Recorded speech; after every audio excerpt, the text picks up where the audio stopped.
we know ongoing is that in Ghana, thousands of girls in particular who reach the age of puberty are highly disempowered due to the lack of access to sanitary wear or sanitary pads. And many of the girls from poor families cannot afford to buy pads and stay home until their menses usually are over before they go to school or move around. Others also resort to the use of unhygienic rags and cloths, which puts them at the risk of infections. As the world marks Menstrual Hygiene Day, Richard Kojonyako engages young girls on their first menstrual experiences. I had it when I was 13. I was really shy. I didn't even want to get out of the class because I was shy. My friends, we were in a mixed school, so boys would start talking. Yes, I was very shy and I was afraid to play with boys. So, because my auntie told me that if I play with boys, I'll get pregnant. So we were just playing and a friend told me that I have a stain on my dress. Or when she told me that, I got, how can that be? Menstruation is not a dirty word, but for girls like Jessica, now 17, the word menstruation was spoken only in hushed whispers between her and her peers. I was in class and I felt something in my panty, so I went to the washroom and I checked, but I didn't know what it was. So I told my friend, that was my best friend in class, and I told her, but she too at that time wasn't having her menses, so she didn't give me the correct answers. Many of them are unable to open up to their parents. Jessica attends school at Academy of Christ the King in Cape Coast. At age 13, something she describes as unusual happened to her. I can't remember some time ago, my dad traveled and then I was in the house with my elder siblings and I had my flu, so I was shy to go and tell them that I needed pad or something. And I went to call my cousin and I told her and she was like, in the early days they use rags and clothes, so I should try it. And I was like, would it work? And I was even scared that maybe I'll sell myself later on. So I told her, nah, I won't go with that. So I went to tell my other sister. That's what I went through when I was small. Like Jessica, Diana also stayed with only her dad. Her first menses came to her as a big surprise. She was clueless. My friends who approached me that I have had my first menses, but I told them that I got hurt. It's not a menses. So I approached my science sir and he told me that it was my first menses. So they told me I should go home to go and change. When I went home, I told my dad, I was staying with my daddy. So I told him and he went and bought pad for me. Despite being a normal biological process, menstruation remains a taboo subject in Ghana. Just a fraction of parents talk about it openly, especially in the presence of boys and men. Unprepared for their first menstrual bleeding, girls like Jessica relied on their peers who were not knowledgeable themselves for support and advice. Traditional beliefs and practices which view menstruation as dirty or people who have it as sick often impose unnecessary restrictions to women and girls, such as not going to work or school, not preparing or touching food. Such restrictions also impact on women's and girls' self-esteem, being as they can view themselves as dirty or sick each time they have their periods. The community in which we stay, most of them have that challenge of parents not having enough to cater for them. So some may not even have access at all when they are even at home. So if they can be given and then the school infirmary is also stocked with sanitary pads, I think it will help us a lot because it will reduce the stress level that our students go through when they are in their menses. And it will also reduce the infection because some of them use any other material of which at the end they end up getting infections. For guidance and counseling coordinator at the Academy of Christ the King in Cape Coast, Gladys Amwafo, it is important that the infirmaries or schools are stocked with sanitary pads to make it easier for many girls who do not have the means to buy sanitary pads to get some. We would also like to take the opportunity to ask again for the tax waiver we've been asking for quite some time now, because the parts are quite expensive. The disposable parts are quite expensive, and most girls are not able to afford it. And if they cannot afford that, most of them resort to the use of toilet tissues and other inappropriate materials. So if they are using toiletry tissues, there are chances that the piece will even...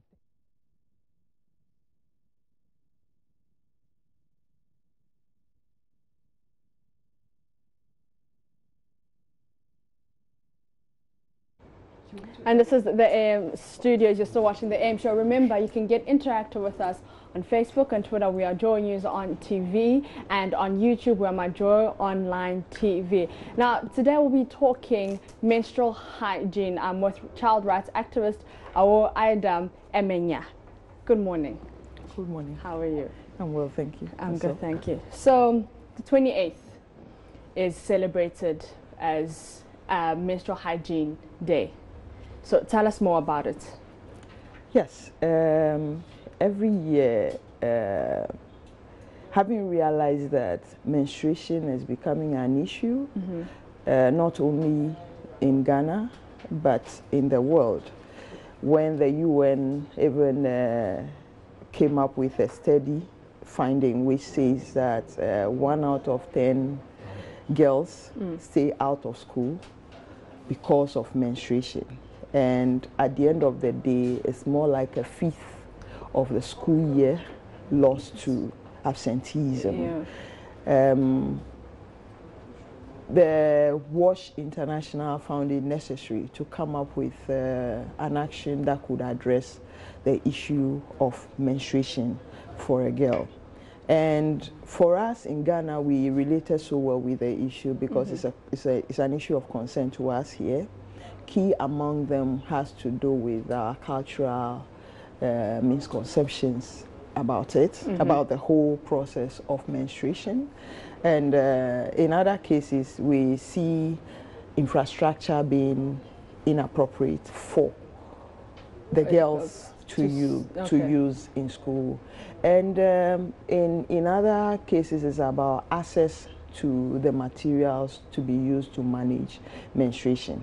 So based on that, we felt that being a group that looks at the interest of the child and by extension the family, it's appropriate we do make the call on people to get involved in menstrual hygiene discussions so that we have the right people talking, and at the end of the day, we want to see that policy or that systemic attempt to see to it that a menstruating girl is made comfortable in school, out of school, everywhere. In the home. All right, so we'll come back to talk about misconception and expenses. But right now I'm joined by Dr. Promise Sefoga,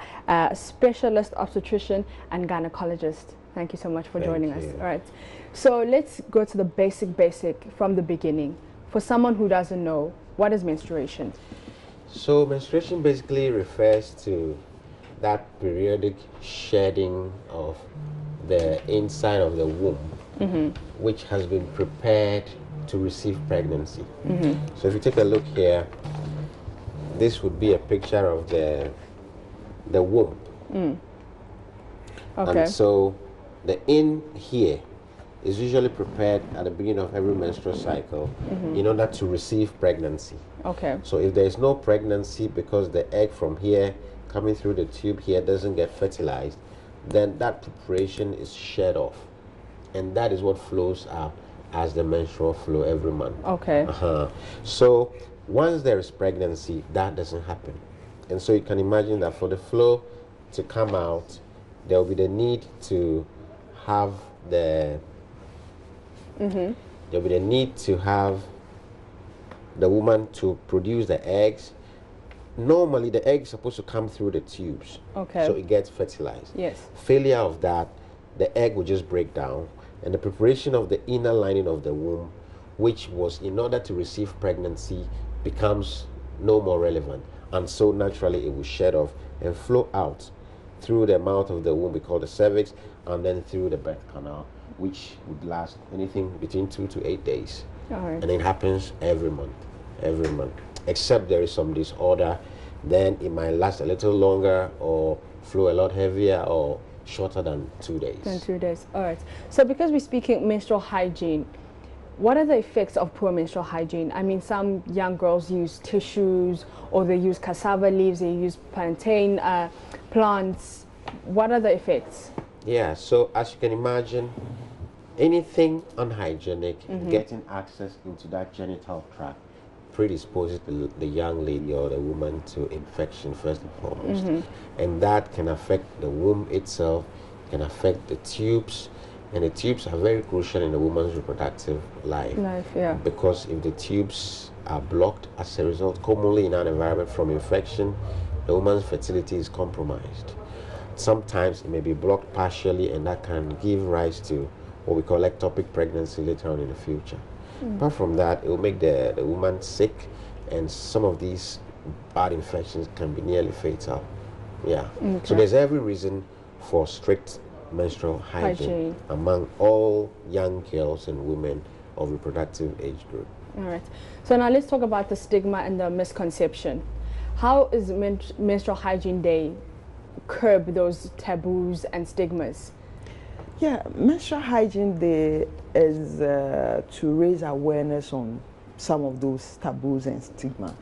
And it's not all the issues that can be addressed by the celebration of the day.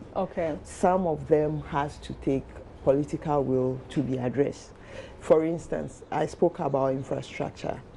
In most schools, you'll see them using pit latrines. And health officials should be able to tell us that that is not a good thing to promote good menstrual hygiene. So if a girl is using a pit latrine and she's supposed to go and change and all of that, we know the implications of that. So that is why it should take a political will to address.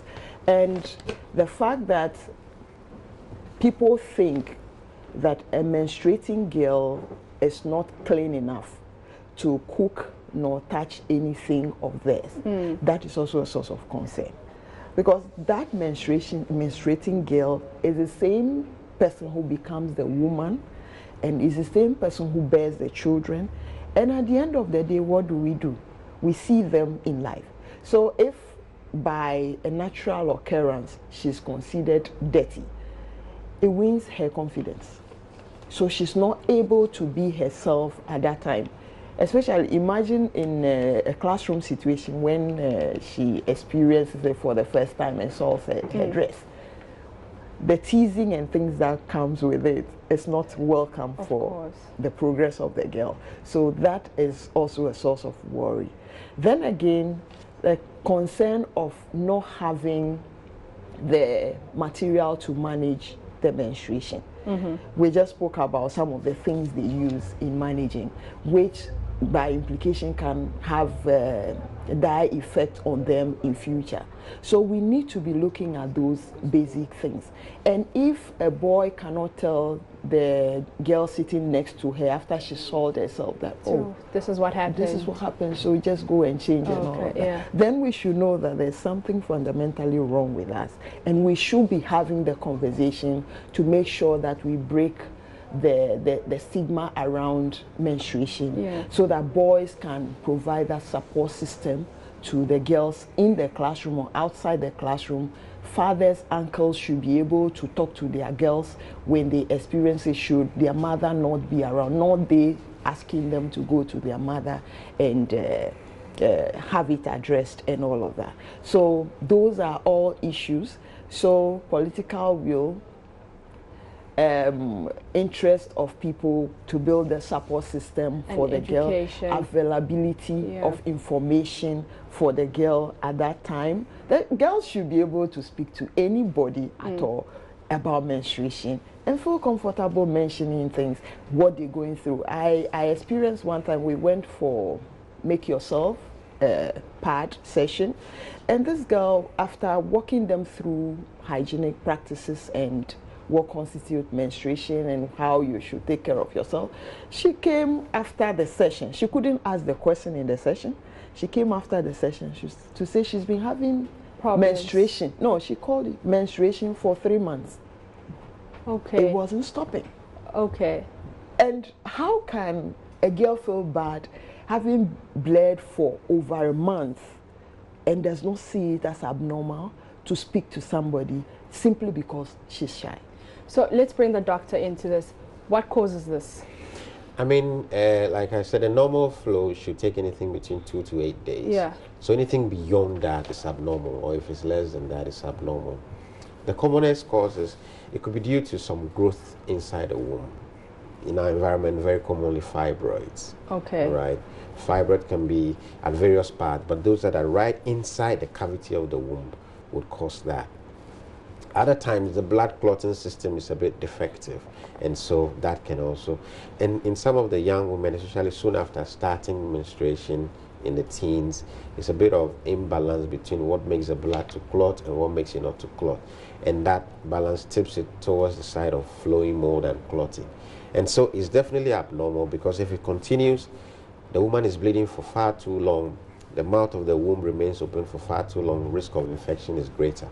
And then she's going to lose so much blood, and then she gets anemic, and then that definitely would affect life activities, learning for the schoolgirl, general physical health, and then so many other complications. It can lead on excessive blood loss over a long period of time, can cause heart failure as well, and that can be potentially fatal. Okay. Right. So the point is for everybody to be aware, and let us actively remove the stigma around menstruation. But how do we actively remove the stigma? Good question. Because we can't be preaching to the girls. We have to be preaching to the boys, because the girls don't tease the girls. Yeah. It's the boys that tease the girls. Yeah. Yeah. So the point is education, education, education. And education. Yeah. Because why don't we have things like this in the school curriculum? You know, so that the growing children can hear it from the teacher. Because you can understand how much trust and confidence the children have in their teachers. So they hear it from the teacher, we reinforce it at home. The boys, the girls, as they're growing up, at a point is going to happen to you, and this is the reason why it happens.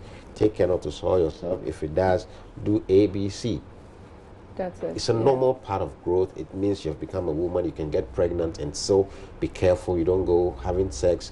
You know, then we link it all together in a comprehensive manner. That's the only way to make it. Okay. You had some thoughts on that? Yes. I was going to say that it's actually part of the curriculum, but unfortunately, it's not treated most often. And because the teacher who is handling it is not well informed or is not comfortable speaking about it, it becomes difficult to speak about it. And my personal submission on that would be that if you feel you are a teacher and you cannot handle the topic on menstruation, what stops you from walking to a health center, getting a professional to come and deal with it holistically? Okay. So it's about that seriousness we should be attaching to the topic, and then having it broken down to the level of the girls and boys and everyone to understand and appreciate it. All right. So one of the other biggest problems is that sanitary pads are expensive. So what alternatives are there that the girls can use that are maybe cheaper or free? Yeah. So for if you ask about options for girls, we have options ranging from the menstrual cup to tampons, to the disposable sanitary pads, then to reusable sanitary pads, and then to panty pads. Okay. And all those options, unfortunately, are not free. Okay. Except what we do and what some other people do, which is considered to be somehow free, because what they pay for it is so insignificant.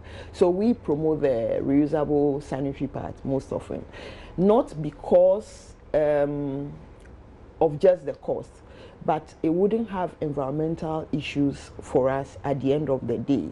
And so for that to also be made effective, the best thing is to go by the hygienic practices, and which is why we're helping to break the myth around menstruation, because if a girl is seen drying this is the reusable part. Okay. If a girl is seen drying it, nobody should frown or tease her or laugh at her that, oh, she's in her menses and stuff. Like, it should be considered as a way we dry normal panties. Okay. So for me, that is the issue. So this one, we make it with the girls for free, because we feel that the best way to empower the girl, now they are in school, you can build their capacity with making this. If they are out of school, and cost, which most of them complain about, they don't have the money. These are available materials we get from our own environment. We just ensure that they are treated well, they are dried, they are ironed or sun-dried, and that is the way to go. And that can help the girls better than they having to resort to polythene and few other unhygienic substances. And again, we have the panty pads, which we make available, but those ones are for sale. They are not for free. Yeah, so this has a pouch that takes it, and it's more dignified. Anyway. But now the problem is the expense. Yes. If you are not providing it for free, or maybe the government is not providing it for free, how do we stop this, the girls are not going to school because they're on their menses? Yeah, Mama, we asked that government should provide it for free. Because even we're looking at what makes the sanitary pad expensive. Okay. And what we discovered was the 20% import tax levy on the product. So we started calling for the removal of the tax. That has not seen the light of day yet. We hope it does. And so for us, the step forward or the leap forward will be government providing sanitary pads for free. For free. For girls. Yes. But how sustainable would that be for out-of-school girls? So there'll still have to be a way of having a conversation around how to go about that. But to start, it will be good if the pads are made free and available to girls. Made available even in your washroom. If I go to your washroom now and I don't find sanitary pad, then you are performing below standard. Okay. Then we shouldn't be having the conversation here. But now the argument is that, okay, sanitary pads, I use it one use and I throw it away. Are there no alternatives? Menstrual cup, you can use it for up to a year or even more. 10 years.